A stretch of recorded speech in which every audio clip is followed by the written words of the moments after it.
Good morning, family.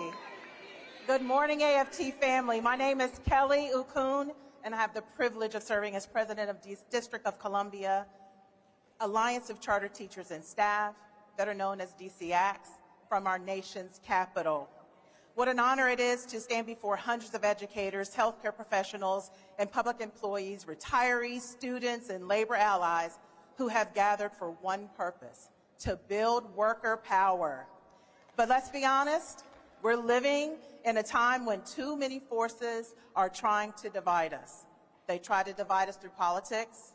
They try to divide us by race. They try to divide us by where we live. They try to divide us by limiting what educators can teach and what our students are allowed to learn and discover. They even try to divide us by whether we teach in a district or in a charter school.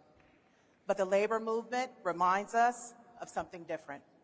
When workers organize, we don't divide, we reunite. We unite and organize in the midst of inflation, and we're turning rising costs into stronger contracts, salary schedules, and cost of living increases. We unite and organize in the midst of uncertainty, and we're replacing at-will employment with just cause protections. We unite and organize in the midst of uncertain funding, and we're demanding that every public dollar reaches the workers, the students, the patients, and the communities it was intended to serve. The name on the front of our schools and buildings may be different. We may teach and service our communities in different ways, under different government models, and in different neighborhoods. But our purpose has never changed. Every morning we show up and change the lives of children and families wherever we are. And we honor the people who do that work, every student, family, and every community that deserves the benefit. That's why every educator and school staff member deserves dignity, respect, and fairness, and a seat at the decision-making table. DCACS is about charter power, and we won't back down until every charter school is accountable to its community, and every student has access to life-changing education, and every charter school educator has the right to organize, to bargain collectively, and can help shape the future of their workplace without fear of retaliation. DCACS, we're still a young local, but let me tell you something. We are here. We are growing. We are organizing. And we are bargaining our ass off. And we are not going anywhere. Thank you, AFT, Randy, and your team, for believing in charter educators and for honoring the school leaders of our DCACS community. We proudly stand shoulder to shoulder with our AFT and AFL brothers and sisters across the entire labor movement, proving that wherever we are, our fight is the same.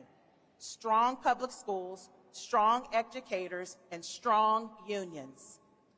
It is now my privilege to pass the microphone to my labor colleague, fellow local president, and partner in this work, Ms. Laura Fuchs, president of the Washington Teachers Union, Local 6. Thank you. Enjoy the convention.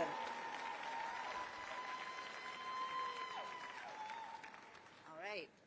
Welcome, D.C. delegates, to Washington, D.C., our nation's capital. My name is Laura Fuchs, and I am currently serving as the president of the Washington Teachers Union, AFT Local Number 6, right here. I have spent 18 years teaching world history, U.S. government, and D.C. history. I have had the unusual challenge of teaching federalism to students who have never had a governor. My students and their families have never had full voting representation in Congress. Their grandparents couldn't even vote for president until the passage of the 23rd Amendment in 1961. We are so excited to host the AFT convention this year because DC needs your help. DC is a land where our public schools operate under one of the most extreme anti-democratic forms of mayoral control, where nearly half of our public students attend charters in a system with too little public accountability, a direct consequence of Congress controlling our affairs instead of the people who live here. And we are a district where Congress and the President continue to override the will of the people who actually call this city home. I know many of you are here from around the country. Is there anyone here from Florida? Ohio? Michigan? We need your help in particular. If your government has sent National Guard troops to Washington, ask them to bring them home.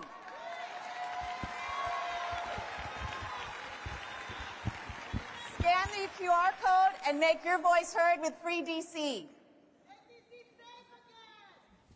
We are at a pivotal moment in our history.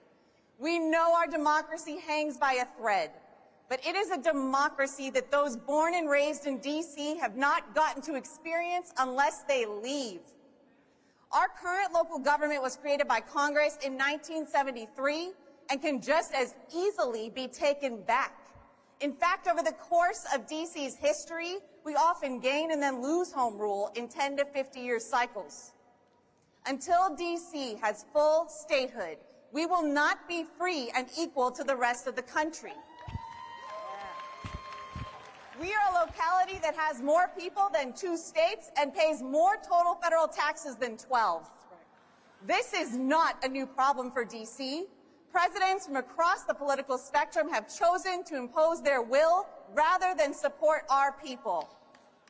So we are counting on you to help us after this next election, no matter who wins, to tell your representatives and senators to vote for DC statehood now and to free DC. Free DC!